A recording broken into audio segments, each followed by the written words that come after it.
ComC.com is your home for buying, selling, and flipping all the hottest trading cards. Their consignment marketplace is home to over 26 million cards across all sports, genres, and eras. With a ComC.com account, you can purchase cards from different sellers over time, ship them home together later, or immediately reprice them for sale on the ComC marketplace. ComC reached an incredible milestone during this year's National by processing their 100 millionth item. ComC looks forward to offering safe and easy trading card consignment for years to come and continuing to focus on fulfilling their mission to optimize everyone's enjoyment of the hobby. To stay updated with ComC, please follow them on social media at @CheckOutMyCards on all platforms. To learn more about the exciting changes being made at ComC, please visit blog.comc.com.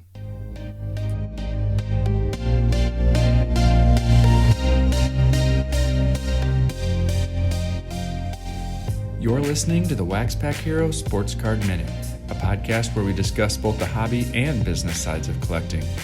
I'm your host, Mike Summer, and I want to help you buy, sell, and trade your way into a collection you'll love. Hello, everybody, and welcome back to the WaxPackHero Sports Card Minute. Shortly before I hit record this morning, I was filling my fish tanks with water. And yes, I said fish tanks. Prior to COVID, prior to 2020, I hadn't had any pet fish for a long time. But for some reason, during COVID, my interest in having fish again as a pet started to ramp up and it peaked. And last fall, during the fall and winter, I bought not one, not two, but 3 fish tanks for some reason. Why did I buy 3 fish tanks? I don't know. I just went all in. I bought a 3-gallon tank that you see sometimes in some of the recordings that sits on my desk. I bought a 30-gallon tank, and I bought a 55-gallon tank. And while I was having fun with that for about 6 months, it's getting to the point now where I'm looking back at that and said, was this a COVID purchase that I went too deep in? And so now I'm starting to have conversations about scaling that back a little bit and getting rid of one of the 2 bigger tanks so that I've just got the small one and one of the big tanks. And that got me thinking about the hobby. There were so many people that came into the hobby during COVID, during 2020 and the first part of 2021. And now we're starting to see things come off of the peaks. We had a peak in March that's pretty clear regardless of how you look at it. And now we're seeing things scale back. And that got me wondering, what is the driver of that? Are some of these people that came in the last year and a half, are they completely exiting the hobby? Do we see people who are longtime collectors stepping back? Or are we seeing people who, much like my fish tank purchases, came into the hobby in 2020, went full bore, were buying anything and everything, and now they're being more educated or more selective in the purchases that they're making, and they're starting to scale things back. They're finding their area of focus, they're finding their niche, and they're being much more targeted with their hobby purchases.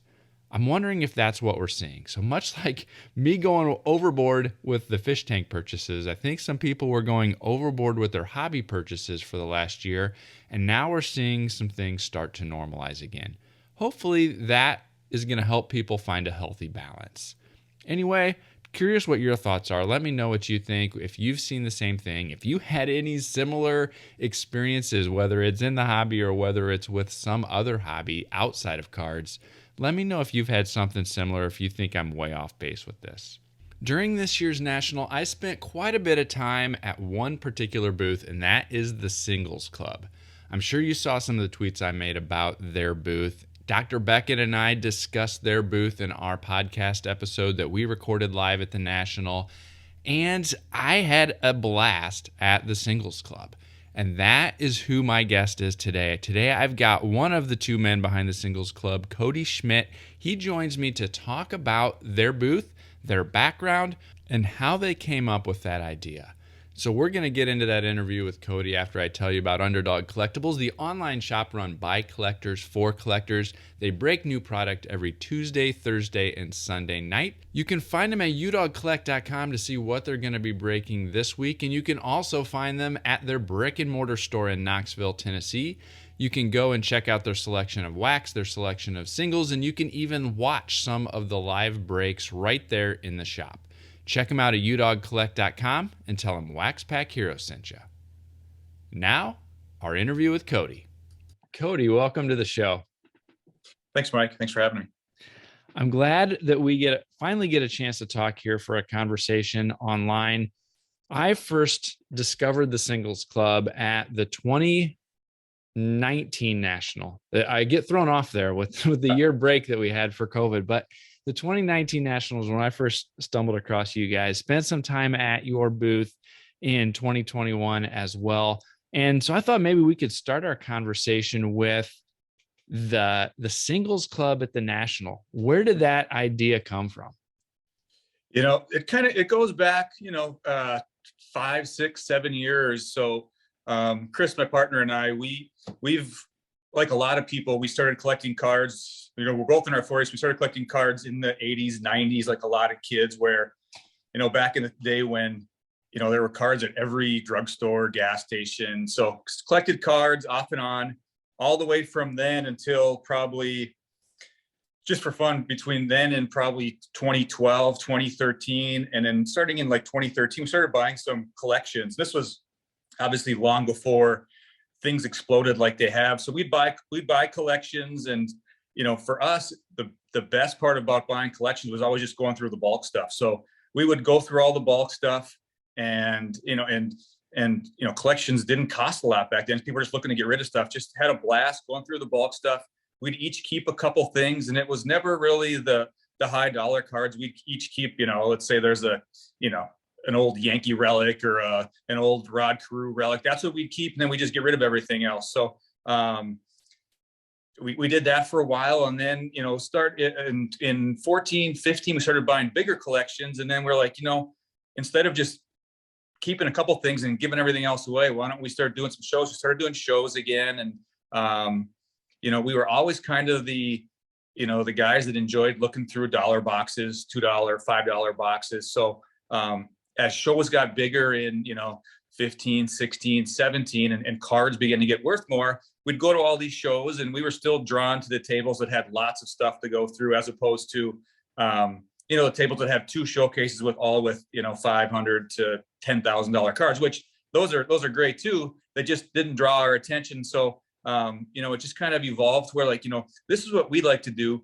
There's probably a lot of people that do like we like to do, and kind of go through those dollar boxes. And there's a lot of guys and gals that collect cards that don't have an unlimited budget. So finding that one card that they might love, it's worth digging through boxes, and they just have a good time seeing stuff they maybe haven't seen in a long time. So we kind of just decided there's, especially when you go to the National, you can walk around there and only go to tables that have huge cards, but you don't have to do that. So we wanted to kind of, that niche was probably already full. So we kind of went the opposite way and just kind of grabbed the other end of the market for the people that like to go sit down, grab a box, and just kind of go through cards and see what they like, and pick a card or two out. So it kind of evolved from, a little bit of everything to just kind of focusing on, those dollar cards. And that's kind of evolved because that's what we like to do. So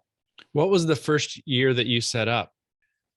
We did the National in Cleveland. I think that was 18, right? And much like you, I always get confused. Yeah. And so, we were doing local shows. We were doing shows in Minnesota, and every once in a while there was one in South Dakota. We were doing those, and we just had a great time doing it. And we're like, hey, we might as well, let's go to Cleveland for a week. And much like yourself, Chris and I both have full-time jobs. We have families, and we thought it would just be kind of fun to get out and do that. And so in 2018, it's crazy how fast the hobby has gone from where it was in 18 to now. You could just get at tables. There was booth space available, where now you have to give up your firstborn to get a table. So we just called and got a couple tables, or got a booth. I can't even remember how many we had, and we were up and running. And it's funny that just when you think about where cards have gone from 2018 to 2021, it's just night and day. And I think it's a good thing. But Cleveland was our first show. We had a great time. And, since then we've kind of kept the ball rolling. Yeah, it's one of the things that I love about the National is it does truly have something for everybody at all ends, no matter what the sport or entertainment, non-sport type card. and at Yep. all spectrums of the price ranges too, right? From Yeah. the dollar stuff like you've got all the way up to those six-figure type cards, right? You can be Yeah. there and you can go through that, but they're, even though those big dollar cards get a lot of the glitz and the glamour and some of that publicity, there are still a ton of people who just love the bargain hunting, the treasure Yeah. hunting, whatever you want to Yeah. call it. I know that I enjoyed, going to the singles club a few times this last national. And, there was one day that it was myself, Bo from 1 Million Cubs Project, Dr. Beckett, and Rich Klein, all pretty much sitting in a row next to each other, going through boxes and just having a good time. And it was a lot of times shoulder to shoulder. Yeah. And with Yeah. every card that you've got being $1, there's a lot of cards moving through and you're putting out new boxes every day and that type of thing. Yeah. How many cards do you bring to keep fully stocked throughout the show? Yeah. It's, I think the first year that we went, and we have pictures and looking back, we always laugh at, because we could have went there in a Toyota Corolla that first year with our stuff. So it's changed between the first time and the last time we went. So we had over, I want to say we had this last year, I want to say it was over 100,000 cards that we took. So you only have so much room in those booths. So we put out 50,000 the first day, and then we brought out new stuff every day after that, because we want people to be able to come back the next day and look through stuff. And so yeah, we bring a lot of stuff. And then I know in the past, or at least in 2019, if I understood correctly, at the end of the show, you kind of sold out the rest of the inventory to Burbank, I believe, Yeah. right? Yeah. Did you do that again here in 2021? We didn't, and I think when we sold it out the first year too, and then we became friends with Rob. Rob's a good guy, so we liked working with them. But this time we were like, for one of the reasons is it's much harder to buy collections now than it was, because people, they aren't selling them like they used to, and it's hard to find that stuff, even the dollar stuff. And we've always tried, and anybody who's gone through our boxes, they know that we're not really selling dollar cards. If it was worth, on eBay or in a book or anything, anything from 20 on out, we put it in there. So it's not just dollar cards. So it got really hard to find those, and we spend a lot of time and a lot of money putting them together and getting them ready. So we're like, this time, we're not going to just let everything go for nothing when we leave and drive home. So we actually took home the extra this year, so we have a nice start for next year.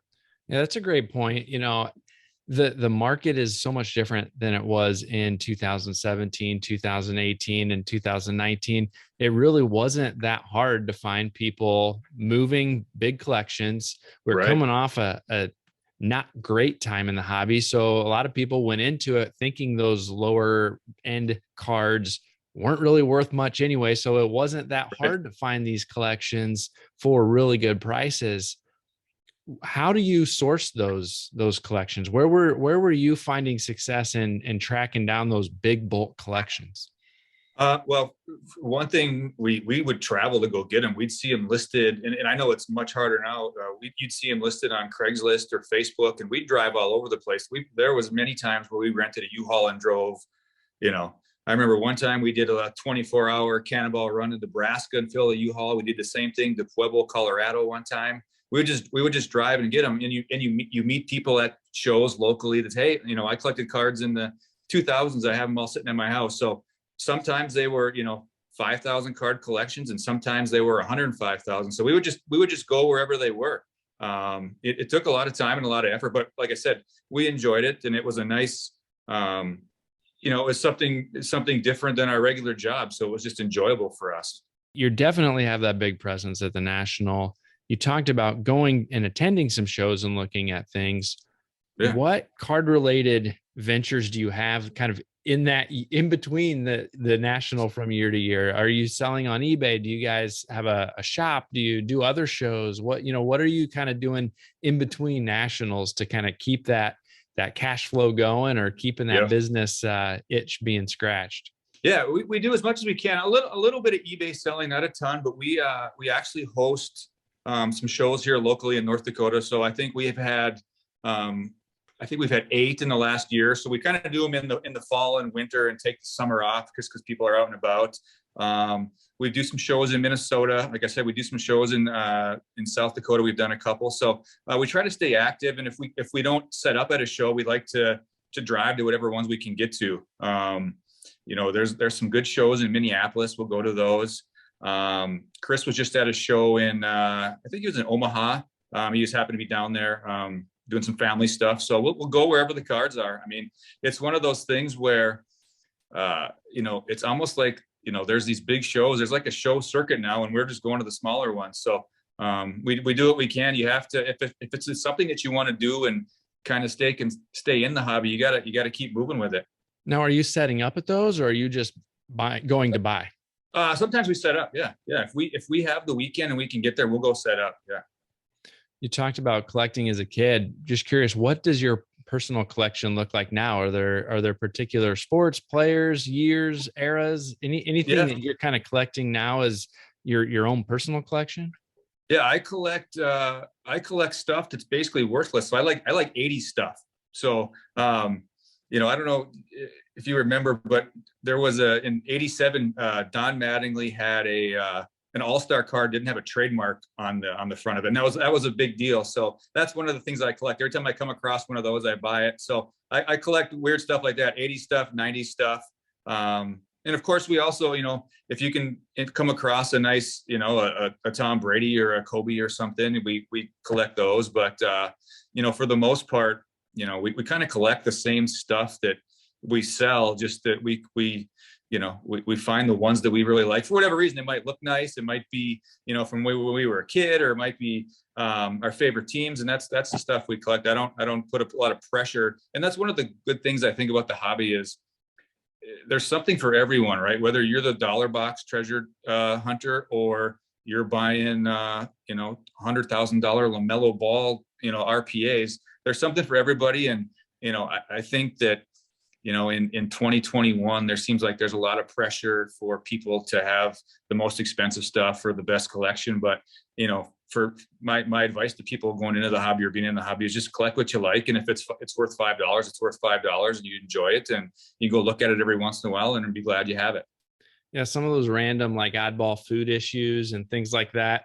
Those are some of the things that I'm having the most fun right now, tracking down. It's not that they're necessarily rare, but they're unique, and they've got a little character to them. And some people think it's weird, but like, I kind of like those Hostess cards with a little bit of a Twinkie stain on the back or whatever, that kind of stuff just adds character from my perspective. Yeah. Same exact stuff. I collect, I have a lot of the old Kellogg's cards, the kind of the 3D cards. I think those are neat.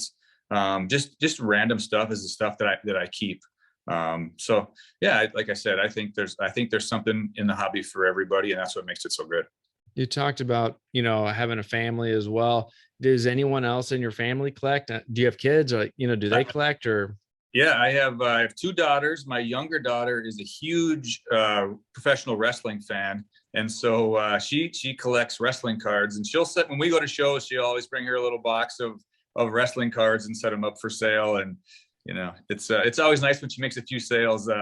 Sometimes she thinks it just come a lot easier, and I'm like, sometimes there's not wrestling collectors at the show, so you might not sell anything. But she likes cards. The other 2, I also have another daughter, and then my wife. They just kind of tolerate it, but I do what I can to keep it away from interfering with every closet in the house.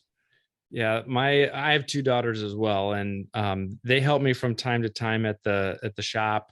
They've got a small little collection. They're not overly into it. Occasionally something will catch their eye, or they'll think something's kind of cool, but they don't necessarily have the bug like I've got it. Yeah. So but it is still fun to kind of get them involved. It's fun to have them help out, on the business side a little bit and do some of those types of things. And if anything, they probably help me most with some of the social media ideas, or the TikTok video ideas, or some of those types of things. they'll help film, or they'll help give me ideas on things that I could do that they think would be fun or funny or anything like that. So they probably are most involved in helping me with the kind of the social media side of things. That's perfect. You got to get that young perspective, right, of what's gonna resonate with people on social media, because it's important right now. You've got the website, you've got the Twitter account. Are you guys doing much else on social media? Have you guys started to utilize Instagram or TikTok or anything else like that to kind of help build your business? Yeah, we have an Instagram account. So mostly it's Twitter and Instagram, and that's kind of how we kind of stay out there a little bit. Like I said, we're trying to build both those up to where, instead of only, and it's tough to sell dollar cards. You're not gonna, mail dollar cards, or you can, but it's just, I don't know if it's super worth it for anybody. So we're trying to build up a clientele where we do some other stuff, have some bigger sales online too. So just trying to build that social presence. And for anybody in the hobby, whether you're just showing off your collection or trying to sell stuff, it's important. You talked about building some inventory of some other stuff. I've noticed over the last couple of weeks, you guys have been tweeting more and more about some SGC mail days and some graded stuff coming back. Are those PC items, or is that some of those other types of things that you're building up and trying to move some of the higher end stuff too? Yeah, that is. Yeah, those are things that we're getting graded to hopefully move. So we've graded with all the companies, and as grading has changed and prices and time frames, we've kind of come to really love what SGC does. And I'm not besmirching any of the other companies, because they're all really good. But I think SGC has its place in the hobby, and I think they grade consistently and they grade fairly, and and with their time frames and their price, that's kind of where we've started sending our stuff as of recently. Yeah. In the past, when we've graded with BGS and PSA, it was before we've done stuff on Instagram and Twitter. So we would get those back. We just sell them, at shows and things like that. So we've decided to, when we get a cool card, what we think is a cool card, we thought, let's get it out there, because some people might enjoy to see these, because every once in a while you run across a card that you don't always see. So that's one of the kind of the reasons that we've just started publicizing some of that stuff more. And I think it's whatever your choice of grading is, I think it's kind of nice to get them out there and show people that there are options, whether it's PSA, BGS, CSG, HGA. They all have their pluses and minuses. So right now we've just kind of been sending them to SGC, because we think that's the kind of the sweet spot for us anyways. Have you utilized StarStock or ComC or any of these other online marketplaces to kind of move some of the other pieces from these collections that you're buying, or have you just kind of tried to move those locally at shows and things like that? Yeah, I've bought from all those places, but I've not sold on ComC or StarStock or but yeah, so mostly we sell them. One of the good things about being going to national, and you saw how busy our booth was, we meet tons of people, and then people that are like huge fans of X or huge fans of Y. And so when we get cards back, we have a lot of people that's like, hey, I'm buying any I'll buy any Kobe refractors you come across. So with us, text them, be like, hey, we got one, and if you're interested, it's yours, and we'll get it shipped off. We try to make transactions super easy, and like I said, I have a full-time job, so it'd be different if cards are my living. I'd have to try to scrape that last 10% off, but luckily I don't have to. So when we get stuff, if we're not going to keep it, then we'll just, we usually have somebody that we know that would want it, and we just get it moving. Have you considered any of the other major or bigger shows, some of the bigger regional shows? Dallas seems to be growing in notoriety with the show that they're doing there. Houston has some big shows. Those are some hauls from North Dakota.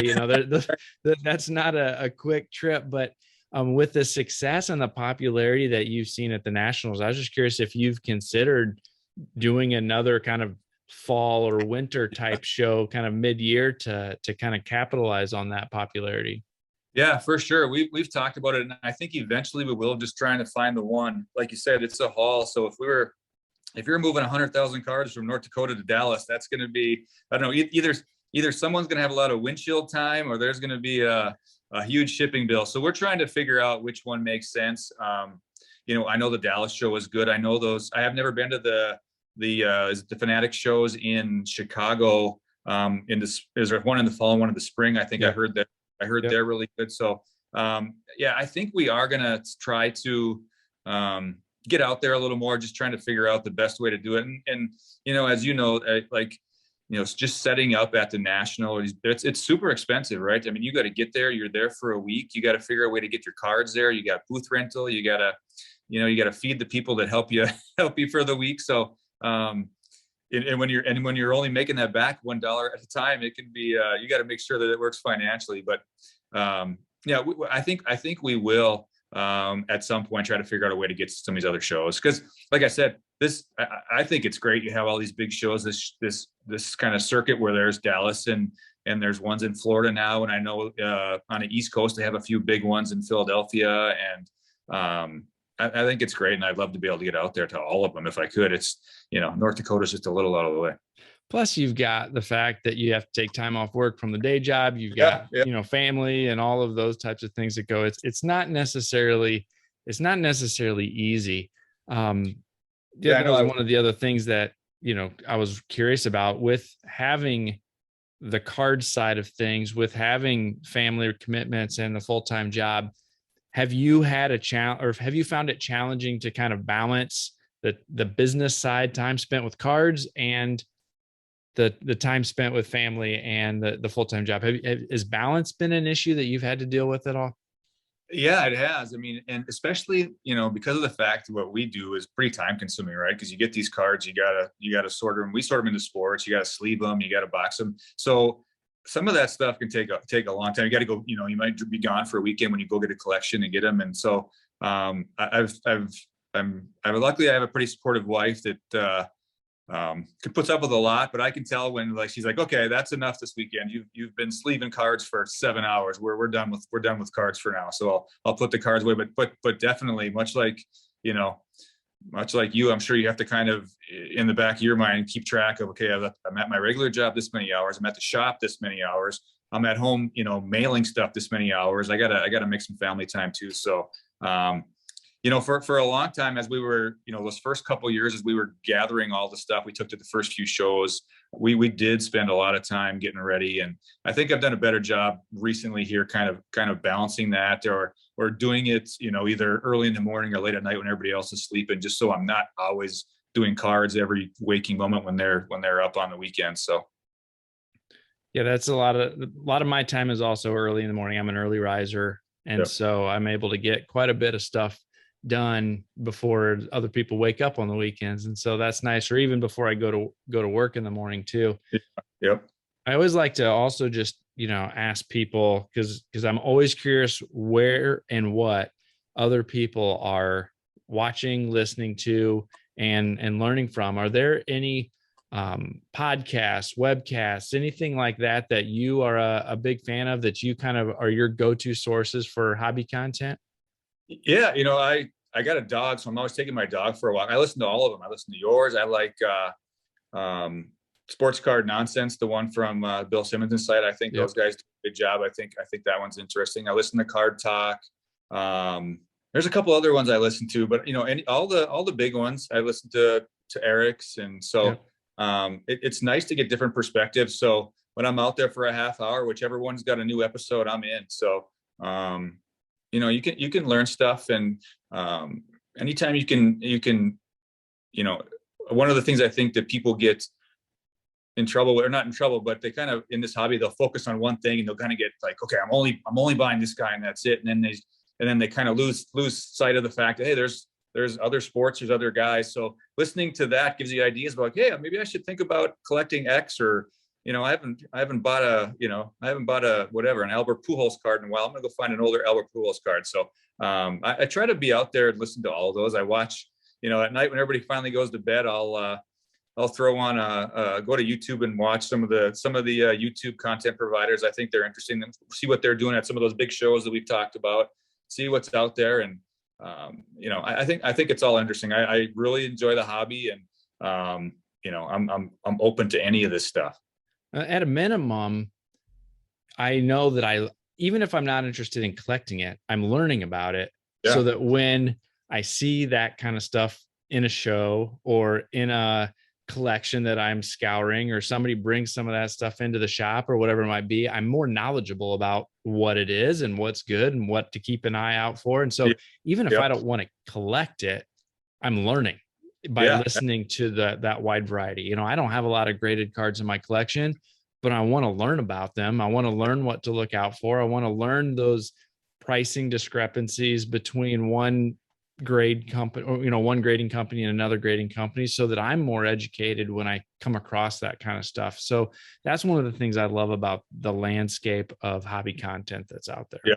Yeah. Yeah. You have, you know, the great thing about when you watch some of those vlogs is you see it from, there are people who vlog from the customer side of a card show. There's people who record, just set up their recorder while they're the dealer there, and you can watch the highlights of their deals and see how they interact with people. So yeah, definitely a lot to learn. And I think the sharing of information in the hobby's gotten, much greater than it was even maybe 2, 3, 4, 5 years ago. Everybody seemed to kind of, you know, have their niche and try to keep it secret, and that's not really an option anymore, right? Because everything's out there, and there's so many more people in the hobby that you got to share that information. And it's nice to be able to learn from people who, like, if I was going to go do a Dallas show, I'd want to talk to people who do it and be like, are there people looking for dollar cards there? Because when you hear people talk about the Dallas show, it's that's where you go for those high end slabs, right? That's just people slinging tens of thousands around. So I'd want to know, and like, is anybody going to be there looking for a dollar card or a dollar relic? And so it's nice to be able to see what else is out there. Well, I appreciate you spending a few minutes tonight talking, sharing a little bit more about what you guys are doing at the Singles Club. Anything else that you wanted to hit on today that we didn't get a chance to cover yet? Well, I was just going to ask you, as a shop owner, what are your thoughts as this Fanatics thing is like deep in the horizon? But it's coming, right? 3-4 years will be here before we know it. So I got my thoughts, but I'm interested to see, as somebody who runs a shop, what their thoughts are. Yeah, the kind of the unique setup that I've got with our shop, kind of the shop within a shop situation. Yeah. One of the things that I hear most people be a little bit concerned about with this Fanatics situation is the availability of new wax and what that's going to look like.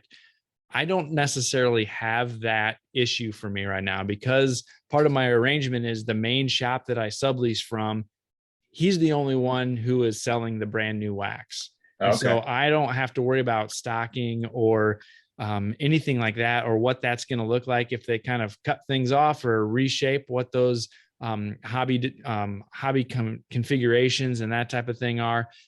Just like in this last 2 years, I haven't had to worry about allocations because I'm not selling the brand new stuff, right? Yeah. And so with my focus primarily being on singles sets, older wax, from junk era and up through the last couple years, I haven't run into that. And I think that type of thing is going to continue to have demand going forward, right?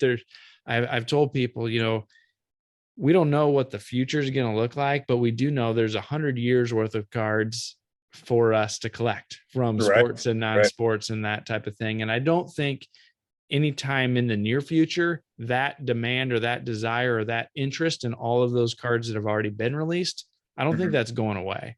And so for me, I'm optimistic. I'm curious about where things are going to go. But I don't really have any angst about it at this point.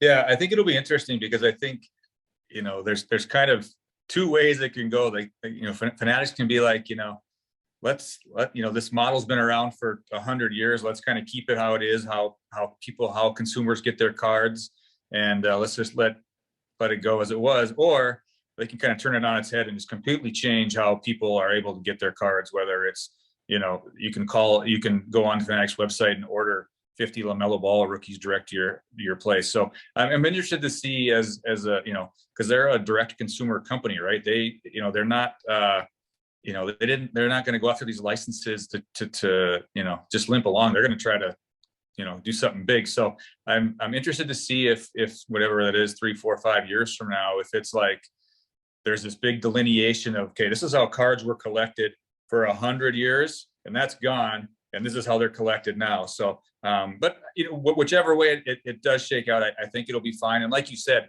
there's always going to be people that are going to be collecting the stuff that was pre-fanatics, right? To whatever it looks like afterwards. There's always going to be those collectors that are like, hey, I like Topps, I like Bowman, I like Panini, and that's what I'm going to collect. And they're going to be the ones that want whatever Fanatics puts out. So yeah, I'm kind of like you. I'm optimistic. I think it'll all work itself out one way or the other. The hobby won't go away. I think it'll probably be bigger 5 years from now than it is right now, which would be good for people like you who own shops and run shops. So I'm excited to see where it goes. Yeah, I think, and change is inevitable, and we see change regardless of industry, regardless of what topic in life that we're talking about. And oftentimes there are companies driving and leading that change, right? But Yep. It seems like, from my experience, there's a couple different approaches that you can have when you want to see that change come as a company, right? You can either hit it like a battering ram and knock people upside the head, and it's all at once and just you kind of wipe the slate, or oftentimes you can find more success by gaining buy-in, by shaping and influencing and making those incremental steps towards the future that you want to see. And I hope that that's more of the approach that we see if they do have a vision for something very different than we have today in the hobby. My hope is that they go more of that influence route and shape via incremental changes versus one big giant sweeping battering ram. Yeah. When you see them talk about they want to be in the, the production, the distribution, the grading, the auction house, the storage, like, to me that, that puts it, that changes things a lot, right? Like if you're truly want to be this one-stop kind of, you're doing everything here, I could see a situation where if you're Fanatics and you want to do it like that, and you're putting out whatever your top end product is, and whatever the top rookie is, you might be like, okay, this super fractor or this 1 of 1 or whatever we're going to have, this logo man, this is going to be auctioned off. This isn't going to be in a box or a case. We're printing 1 of them, and it's going to go up on our site on Tuesday, and it's a 7-day auction, and whoever bids the most gets the Lamello our Lamello logo man. So I could see stuff like that happening. Like you said, though, I hope it doesn't. I hope it's a little more of a gradual change, but you never know, right? When people with new ideas come in, they might be like, we're not gonna sell the logo man in a $200 box anymore. We're gonna sell it by itself for $200,000 and do it that way. So yeah, it'll be interesting to see how it plays out. The next several years are definitely going to be interesting, to say the least. Yeah, and like I said, I think that everybody's always seems to be waiting for the hobby to go back where it was 10 years ago. They just like they're like, oh, a price went down for 3 days and the sky's falling. I don't see that happening, because with the exposure it's getting from social media and other people and Fanatics deal, I just think there's gonna be so many more people doing stuff with sports cards as either a hobby or profession 5 years from now, that it's going to be good for everyone. Yeah, I think so too. Well, hey, let people know where they can follow you and follow what's going on with the Singles Club. Yeah, our Twitter handle is @dollarcards. At Singles Club was taken, I suppose, by a bar or something. So, so we're @dollarcards, and then on Instagram we're Singles Club Sports Cards. So, yeah, we're looking forward to getting out there a little more, and looking forward to seeing everybody in Atlantic City. And it's going to be a blink of an eye, and it's going to be July and August again, I think. And you have a website as well, right? We sell some stuff at singlesclub.com, but not much. We do most of our stuff on Twitter. Okay. So yeah, we're most active on there. So sounds good. Well, thanks again for joining me, and I look forward to seeing where you guys are and what all you're going to be bringing in 2022. Yeah, we'll save you a seat again. I want to see you there for a couple days. Sounds good. Thanks, Mike. Yep. Talk to you later. All right, bye. The Sports Card Shop is your small-town local card shop with a global reach. Located in New Buffalo, Michigan, the shop is one of the most accessible in the Midwest. In addition to being an authorized Panini direct dealer, the Sports Card Shop carries all major trading card brands, including Topps, Upper Deck, Pokemon, Yu-Gi-Oh, and more. With all that new wax, 500,000 singles, and showcases full of graded cards, you're sure to find something great for your collection, whether you're just starting out or a seasoned collector. The Sports Card Shop is your one-stop shop. So call us, come see us, or visit us on the web and social media. Our phone number is 269-469-0140. Website is thesportscardshop@moco.com. The Sports Card Shop is part of the MoCo Retail Group, connecting sports, the hobby, and people around the world. Thanks again to Cody for coming on. The Singles Club is a place that is modeled after my own love of low-end cards. We have that same passion, and we both celebrate the fact that we can provide a bunch of low-end singles, inserts, and relics to other collectors like us. So it's a fun conversation. I enjoyed it. I hope you enjoyed it too. I hope you check out the Singles Club at the next National as well. Let me know what you think about the conversation today. Reach out to me on Twitter at @TheMikeSummer. Send me an email at waxpackhero@gmail.com. Follow me on TikTok and Instagram at waxpackhero, and I'd love to get that feedback from you. And I'd also love to hear any other ideas for topics that you'd like me to cover or people that you'd like me to track down and have a conversation with. That's all I've got for you today, so I'll catch you next time.